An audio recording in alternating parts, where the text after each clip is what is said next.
আর free fire সৃষ্টি করা Garena company স্থাপিত হয় 2009 সালে। তাদের যাত্রা শুরু হয় সিঙ্গাপুর থেকে। গেরিনার মালিক হচ্ছে ফরেস্ট লি, যিনি একজন অনেক দক্ষ এবং ব্যবসাকে ভালো বোঝার একজন মানুষ। না হলে এই ফ্রি ফায়ার গেমটা হয়তো এতদিনে টিকে থাকতে পারতো না।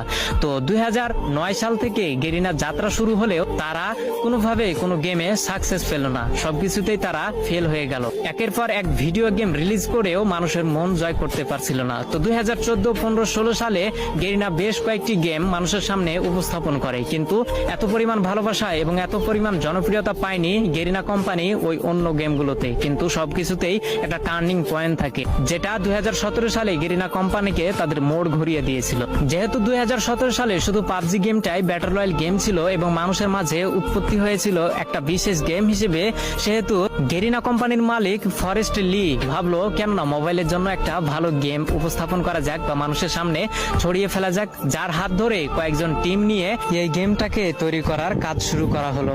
2017 সালে সর্বোচ্চ ব্যবহৃত গেম হচ্ছে পাবজি এবং সবার মাঝে জনপ্রিয়তা পায় পাবজি, কিন্তু কম্পিউটারের মাধ্যমে।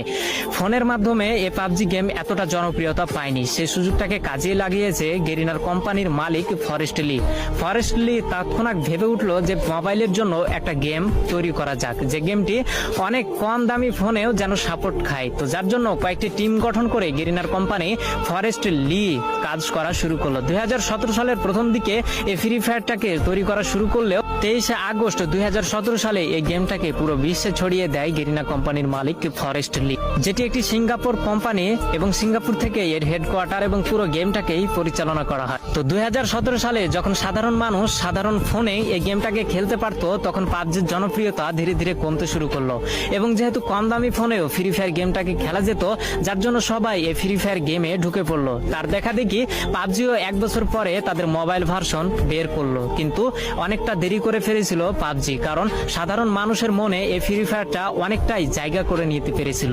তো পুরো বিশ্বে ফ্রি ফায়ার গেম এমন এমন রেকর্ড গড়েছে যা হয়তো আগামী বছরে কোনো গেম এই রেকর্ডগুলোকে ভাঙতে পারবে না।